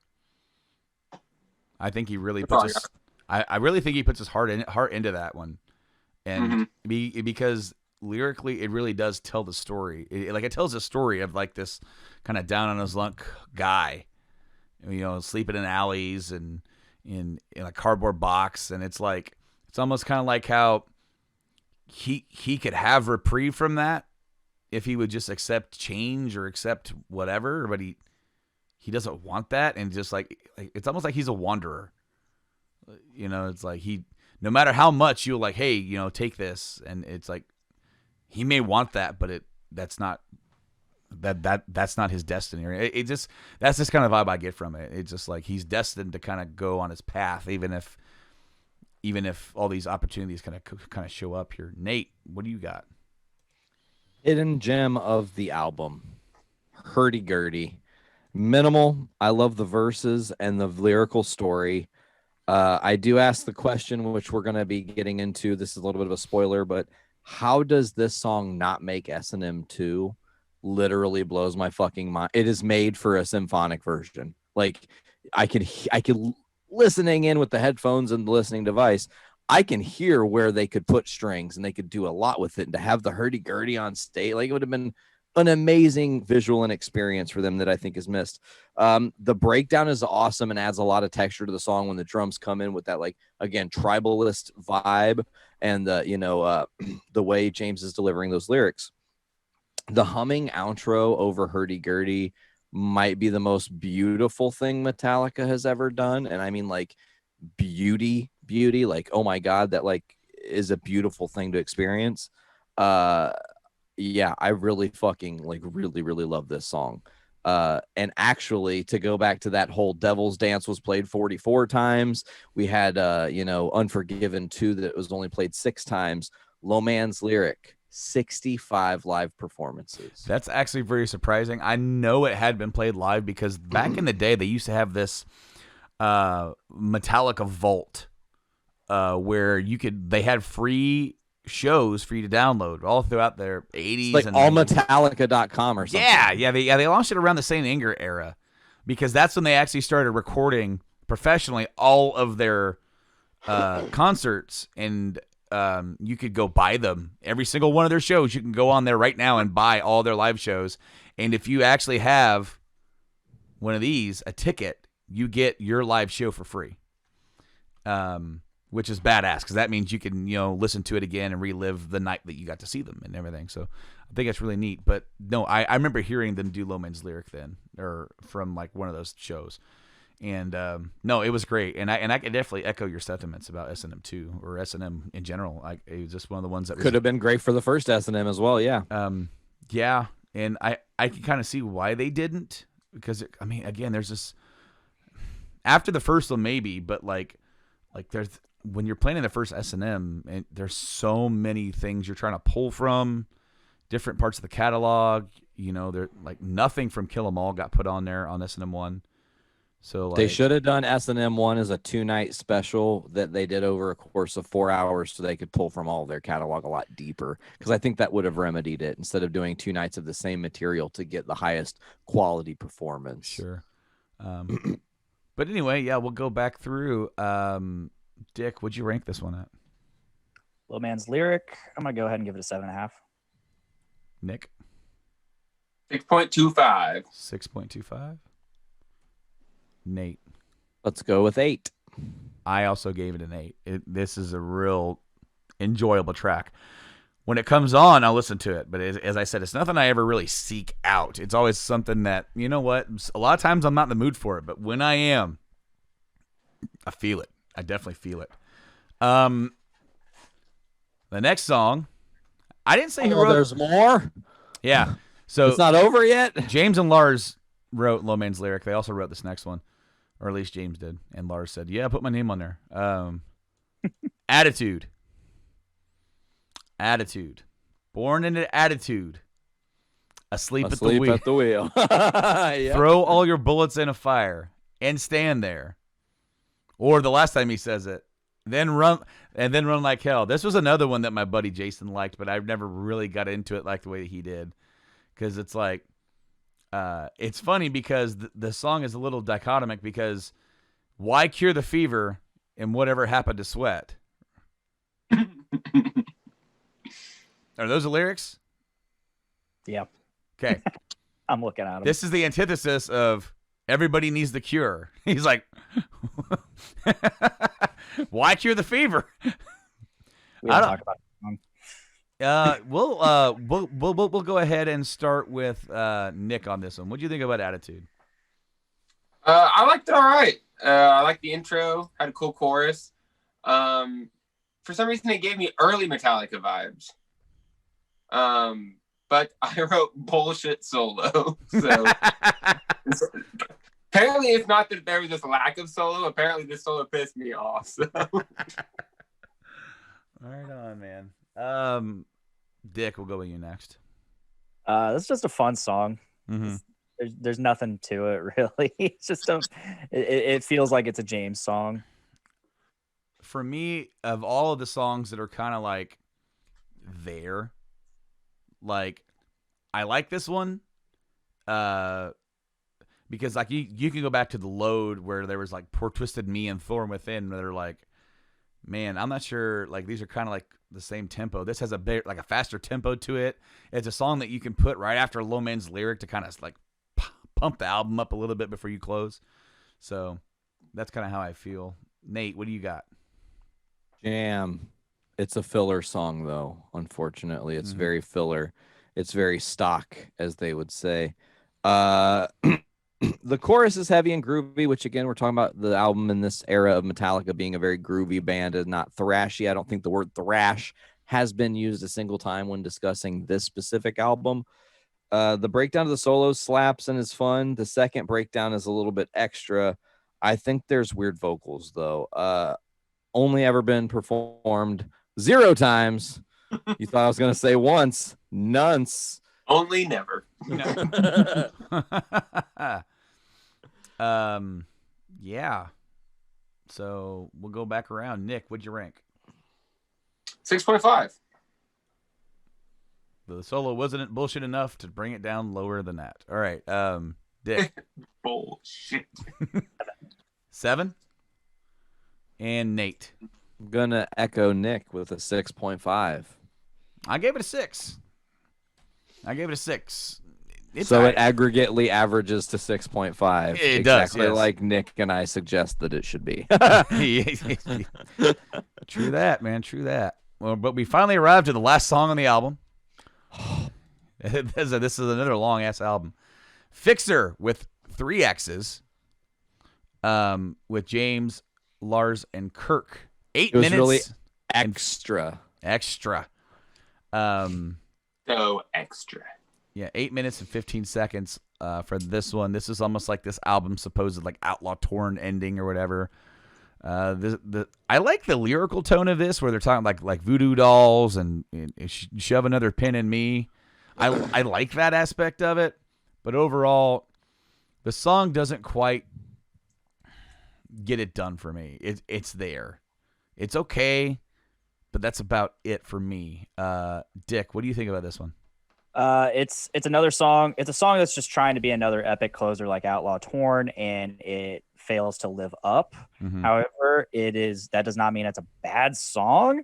I like that you mentioned the voodoo dolls and the pen, push another pin through. Let's see. I like the chorus. I think this is the chorus. But tell me, can you heal what a father's done, or fix this hole in a mother's son? Can you heal the broken words within? Can you strip away so we may start again? That stands out to me. I mean, I think it's the chorus, so it's supposed to stand out. It speaks to you to what could have been like James' upbringing. Yeah, You know. and all I really have to mention, because this is the song that, for whatever reason, as I'm listening to the album over and over and over again, this song I'm already zoned out by this point, and for some reason I never listen to this song. It's like back in the day, Nick, when because you used to love the song Blue in the Gray by Parkway Drive, and I was like, I don't remember this song. And then it ends up being my favorite Parkway Drive song. But this song is just, it's okay. It's not bad. A lot of really processed vocals. Mm-hmm. Nick, we'll go to you next. All right. This was easily my favorite song on the album. Cool. Handily. Sick riffs, great vocal performance. I really liked James's Dave Mustaine-like vocals after the interlude. You know what I'm talking about? That's what it sounded like to me. So I love that. I love that a lot. Yeah, I thought, and I think it was one of the stronger last songs that they've had. So Awesome. it was, after sloughing through all that mud, it was nice to get to something like that. Awesome. So what do you got, man? Nate, for the notes. Guitar noise intro is strange. It is weird. The main riff of the song, however, is a fucking headbanging, break your fucking neck headbanger.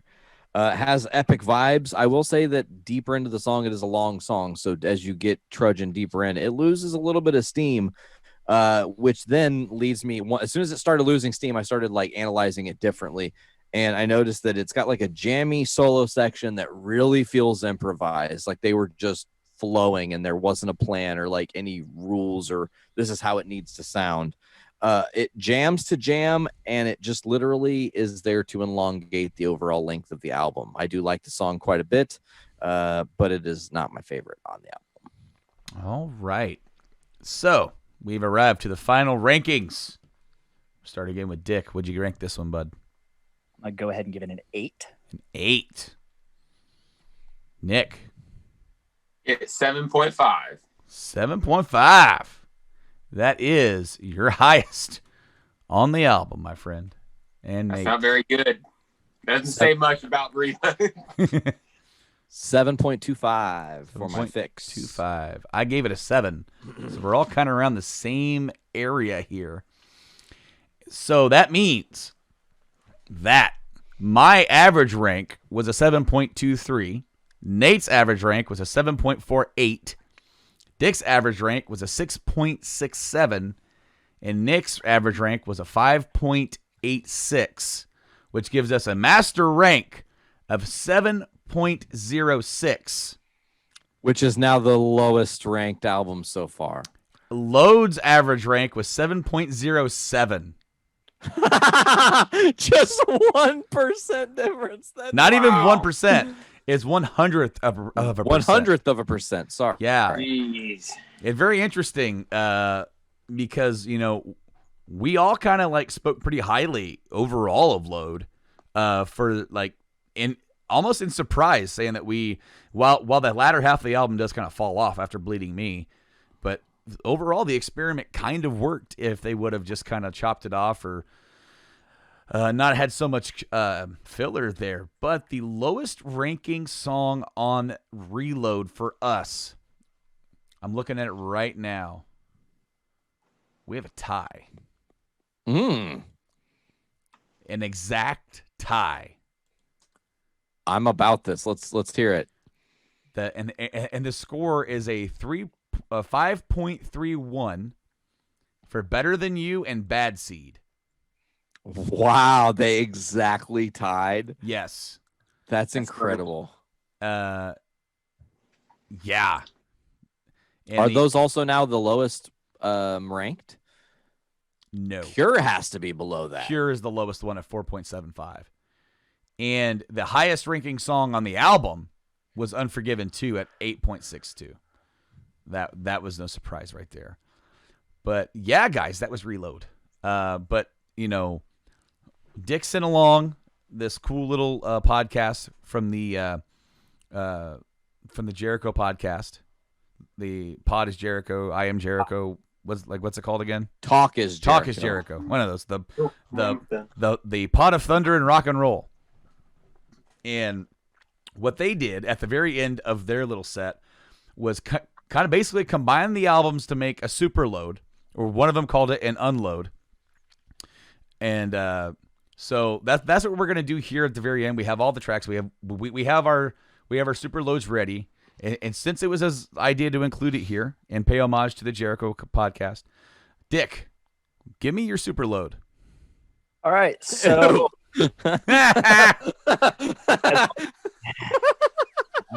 It just sounded so bad. It Oh does. man. I'm going to give it to you. Good. So like we said, Fuel is such an awesome album starter, but I actually like it better as a second song. So I'm starting Superload with Ain't My Bitch, because that it's such a cool intro going in, and then leading into Fuel, that like we're just keeping the speed going, you know. Then we slow it down for Devil's Dance, right into The Memory Remains and Unforgiven II. I throw in Better Than You. Then that goes into Bleeding Me, which I think I originally had Bleeding Me following Unforgiven II, because I feel like that was like a cool, like they lyrically go together. Following Bleeding Me is Until It Sleeps, then King Nothing, Carpe Diem Baby, Where the Wild Things Are, Attitude, Mama Said, and Outlaw Torn. All right, Nick, what'd you have?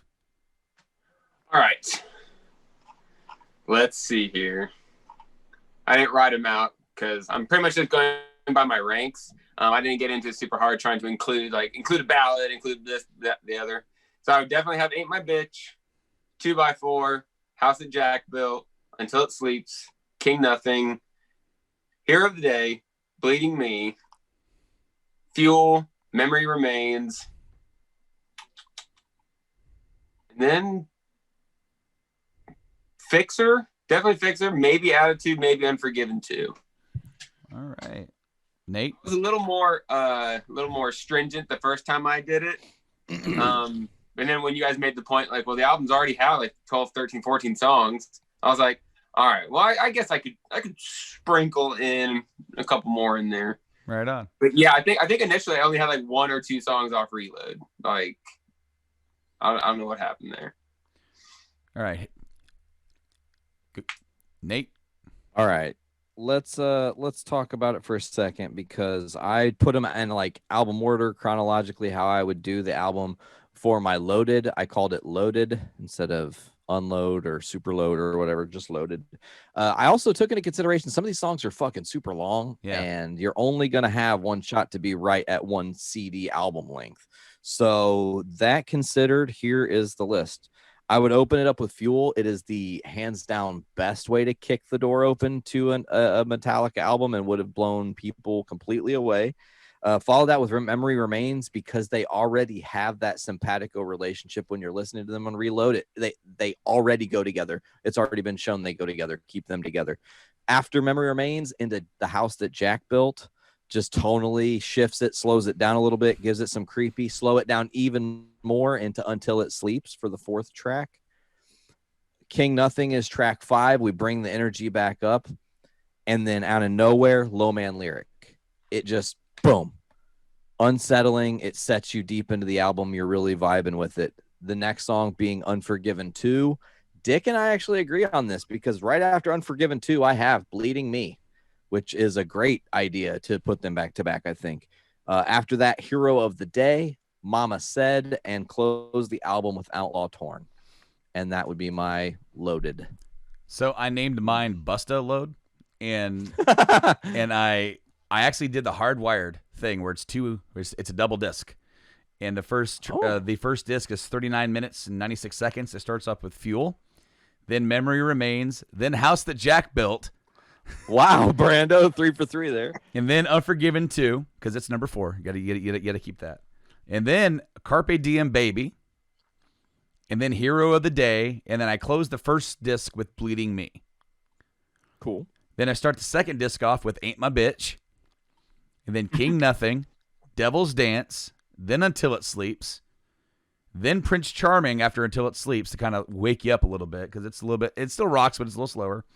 And then Wasting My Hate, because I put those 2 songs together, and along with Attitude as homage to old Jason, and put those there. Attitude's a little bit filler, but then we go right into Mama Said for the ballad, and then they close off the second disc with Outlaw Torn, with that one being 49-28. But guys, thank you guys so much for ranking Reload. This has been Reload by Metallica.